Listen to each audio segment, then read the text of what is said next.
I was a child, I was always told not to take the Lord's name in vain. I got the impression that meant don't say God damn it, or don't say Jesus Christ, or something like that. That was really sinful, and you might be punished for doing that. So I was very afraid for a long time not to take the Lord's name in vain because I didn't want God to curse me. So I was very careful. As I became more educated in magic, I understood that was a misunderstanding of the meaning of that phrase, don't take the Lord's name in vain. What the ancient Magi were always pointing towards was the idea that God, or the creator, the force of the universe, is omnipresent. There is no spot where God is not, Terry Cole Whitaker used to say. Those of you who work psalm magic understand that is, from a magical perspective, what we understand the term Lord to mean as it's used in the Psalms. Lord is a moniker, and it's translated directly from the Hebrew YHVH, Yud He Vav He, the Tetragrammaton, which was considered the proper name of God. I came to understand as I grew in my studies that names of things in ancient scriptures, not just in the Bible, were ways to describe the nature of something, the qualities of something. But even if you're looking at it biblically, you can ask yourself, is Yud He Vav He God's proper name? Didn't Moses one-on-one talk to this force in the story? This force was depicted as a burning bush in the Bible story. Moses asked, what do we call you? What's your name? The voice didn't say, my name is Jehovah. It didn't say it's the Tetragrammaton. It said, my name is I am that I am. Tell the people my name is I am. We've spoken about this before, but it puts a whole new light on don't take the name of the Lord in vain. It's not a religious prohibition. To not take the name of the Lord in vain is simply practical advice, because the name of the Lord is I am. I am is the singular force of the universe. I am is the source of everything. And the question to ponder is, why does this force seem to give blessings to some people and not other people? And the answer to that is that the people who still see this force as being separate from them and not I am, don't have access to this force. You don't have access to something you disown. If you don't understand that the force of the entire universe is embodied in not just the words of, but the concept of I am, you're praying to something that doesn't exist. If you conceptualize a deity or force as outside of you that may be able to give you something you need, then you're praying to something that does not exist, because that's not where I am lives. I am lives in the name I am. Just as a refresher, in that story, that voice, that source didn't say, you are, they are, we are, I am. And if you want to call my name, you must call it by that name, I am. Anytime you start to say something that you don't want and you attach it to the name I am, you are taking the name of the Lord in vain. I am tired. I am angry. I am poor. I am broke. It's not that you're sinning and are going to be punished by some external force. When you touch a hot stove, your finger gets burned. The so-called punishment or effect of your actions are built into the thing itself. There's no outside force saying, oh, touched a hot stove, now you will be burned. And the same thing goes for this taking the name of the Lord in vain, which is simply a practical instruction about how you can get what you want out of your life. It's simply all that is. When you attach something to the name I am you don't want, you are putting yourself in the energy of the very thing you do not want. The common misperception of any idea of God is that it's he, she, they outside of me in some faraway land called heaven. And I hope that the communication gets through. I hope my spell works. I hope my prayer works. I hope whatever technology I've come up with works to get my desire over to that force so that it can do something for me over here. That's the misperception. And that goes for any kind of concept of deity, whether it's multiple gods and goddesses, whether it's angels, whatever your conception of God is. It's a misperception if you think that force or those forces are somewhere off in the distance, because those forces, that force exists right within you in I am. The feelings of emptiness and disconnect that we go through life with come from a misperception that we are separate from the very source of life itself. And God is not separate. God is not close to you. God is one with you. I like to use that image of a sunbeam being extended from the sun. The beam doesn't get disconnected from the sun and then go bopping off somewhere as a sunbeam all by itself. There is no such thing as that. In the same way, there is no such thing as you being separate from I am. But can we misuse the name of God? Absolutely. We do it all the time. But nobody teaches us. Now, I'm sure that this is not the very first time you've heard this. I'm sure that I'm not giving you brand new data. I'm sure you've heard something along this line somewhere or another. But it behooves us to revisit this idea and ask ourselves, do we take the name of the Lord in vain on a regular basis? And if we do, is it a big mystery why we are getting what we don't want?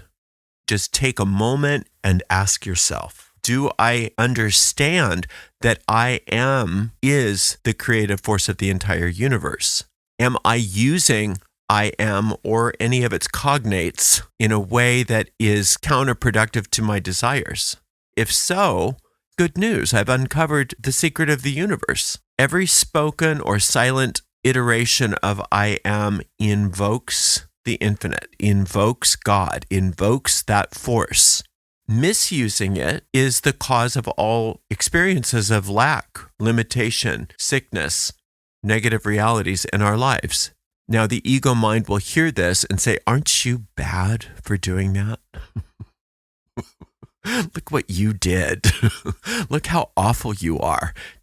That's not the point of this. It's not to say how awful we are for misusing the name of God and that we deserve to be punished. It's, oh, I get it. Punishments are built into things, built into the law of cause and effect. And therefore, since I'm misunderstanding and misusing my own God-given power of I am, I can choose again. I can use this in a new way. I can rethink this. I can reorient it. And by the way, don't believe me. You have to prove this to yourself. Believing another thing is not the point of this. It's giving you an opportunity to remember that you always have had, you have now, and always will have the power of the infinite within you, and that you don't have to go through an intermediary. I am is your own power that you were given. This physical world is here as a helper to reflect back to us our own self-concepts. Not what we wish for, not what we hope for, but what we truly believe. And if we are having our world reflect back to us all of the ways in which we take the name of the Lord in vain, that's good news, because these are ways that we can change our conception of ourselves, change our conceptions of this power, and reorient ourselves to that name so that we can use it for our benefit and the benefit of the world. Anytime we say, I am afraid, anytime we say, I am poor, anytime we say, I am sick, it's not that we're sinning. It's that we're misusing our power. Now, that's not to say that we should go into denial about these things and say, no, I'm not experiencing what I'm experiencing. We're simply using our experience in the world to show us where we can reorient our use of this concept of the name of God, the name of the force of the universe, which is pre-gender, by the way. It's not a deity at all. It's nothing outside of us. That's the point. It's not up in heaven. Heaven is within us. It's not off in some higher plane. The higher planes are within us. It's not out there. It is here. It is us. It is one with us. Being conscious of fear or lack while praying for abundance is what the Magi warned against.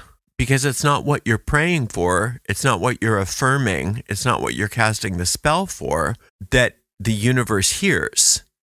The universe hears what you're conscious of. If you're constantly doing a spell based on, I hope I get this, or I wish I had that, or I'm going to get such and such, the deep mind is hearing lack, lack, lack. What we learn how to do is instead of saying, I hope I get, or I would love to have some more money, we learn to express the name of God as that which we desire. Not I am wealthy, I am wealth. Not I am healthy, I am health. I am wisdom. I am that which I desire to be. Shifting our perception of the infinite as something very distant and outside of us that's going to grant us our wishes to the power that is at the core of our identity, not our ego identity, but that which existed before we ever had a name, before we ever had this body, before we ever had this story, before we ever had problems that need to be solved. That I amness is the truth of you as that beam of light being extended from a central star. So you are one with all creation, and you do have the power of all creation behind you. Shifting that perception is not a huge trip from one place to another. It's a very subtle thing that can happen, but it makes all the difference in the world. When we declare I am with awareness and with intention. If you're in a place where it's appropriate to do so, take a moment right now and close your eyes and take some deep breaths. Gently and silently repeat the phrase I am without any descriptors. Just I am. Gently, with no expectations. Feel this I am as the foundation of your being. Feel like you're returning to your true primal self when you recognize I am as the source of you and the source of all creation. And then just come back out of that whenever you feel comfortable and open your eyes again. This kind of stillness is what I am gives you, because I am is the source of all peace, and all peace is in the present moment. And in the present moment is where all magic happens. So when you connect with I am, you're connecting with the present moment where all peace exists. Out of peace and in the present moment comes anything that needs to happen. Anything that needs to happen comes out of that. Not from spinning our wheels, not from worrying about the future or having big goals, regretting the past, worrying about being punished for our past mistakes, etc. All of our power exists in the I am, which only lives in the present moment. Otherwise, the name would be I will be or I was. But that voice didn't tell Moses, my name is I was or I will be. That voice told Moses that the name of the Creator is I am. That is in the present moment, and that's where all magic exists. Replace, for now, just as an exercise, phrases like I want, or I hope, or I wish, or I will be, or I was, or I used to, with I am. Instead of I want to be healed, I am health. Instead of I wish I was more wealthy, I am wealth. I wish I hadn't done that. I am innocence. You're not trying to make things happen when you do that. That's the essence of true magic, is that you're not trying to make things happen anymore. That's the ego. That's the ego mind trying to make something happen. That's rearranging the furniture. We're not trying to rearrange the furniture. We are allowing ourselves to become one with the force of all creation and allow things to rearrange themselves to reflect the truth that we are declaring. We're not making anything happen. The force is making things happen through us without any effort on our part. You are affirming, but you're affirming what's already true. It's a process of erasing more than a process of creating at that point. because you're replacing all of these vain imaginings, taking the Lord's name in vain, that have been going on your entire life and that everybody's taught you how to do throughout the entire existence in this world, and you're erasing them. You're letting them go. You're allowing those illusions to disappear into the native nothingness from whence they came. In their place, you're allowing the truth of who you are to reveal itself to you. Of course, the universe wants you to be wealthy. Of course, the universe wants you to be healthy. Of course, the universe wants you to be happy. That's I am.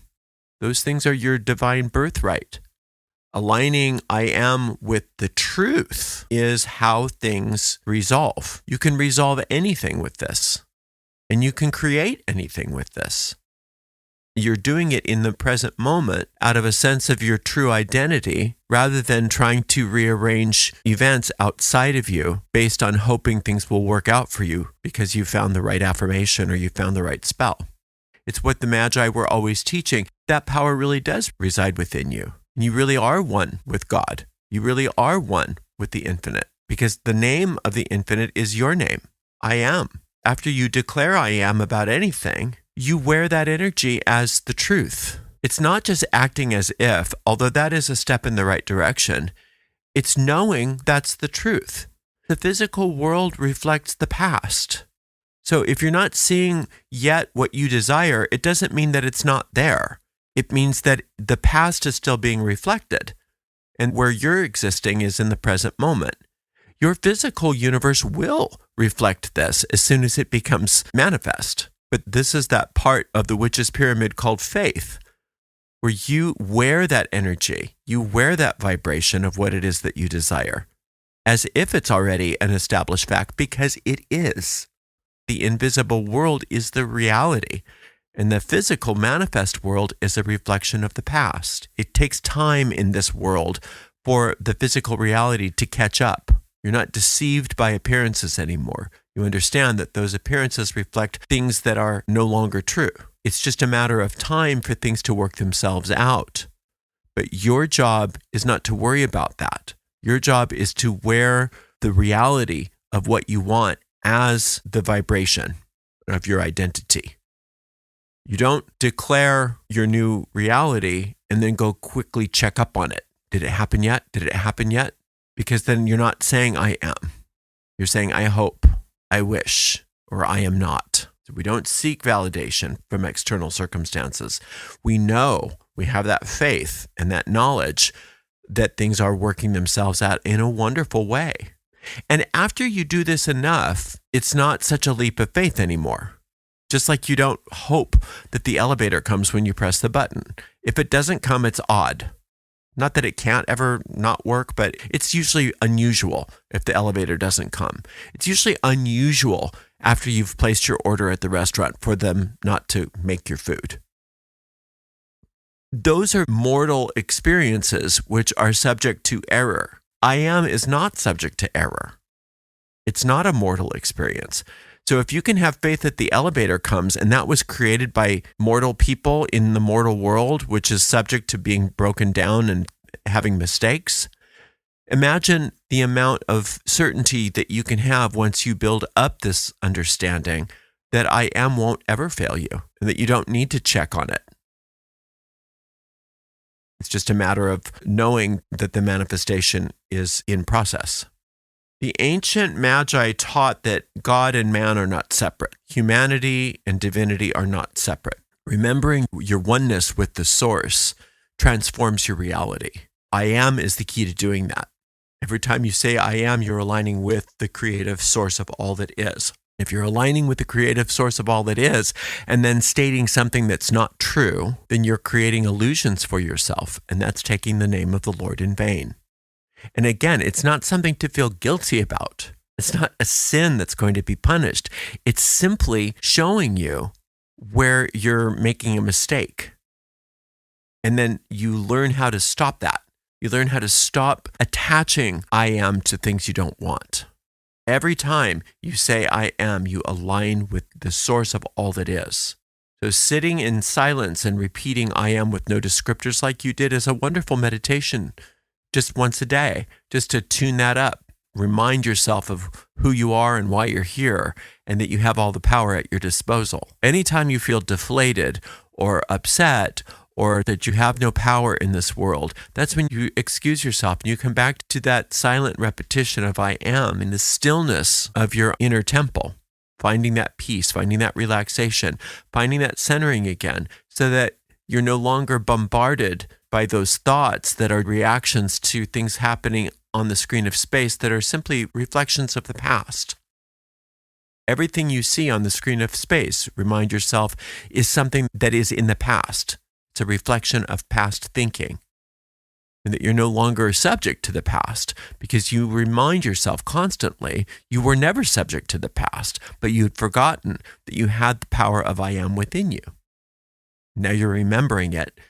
And this simple remembrance is the totality of the wisdom of all ancient magical teachings distilled down into a very simple practice and understanding. Speak only truth when using I am.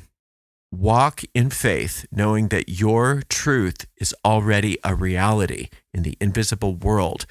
And the manifest version of that is in process. The more you experience the manifestations occurring as a result of you doing this, the more faith you build for yourself.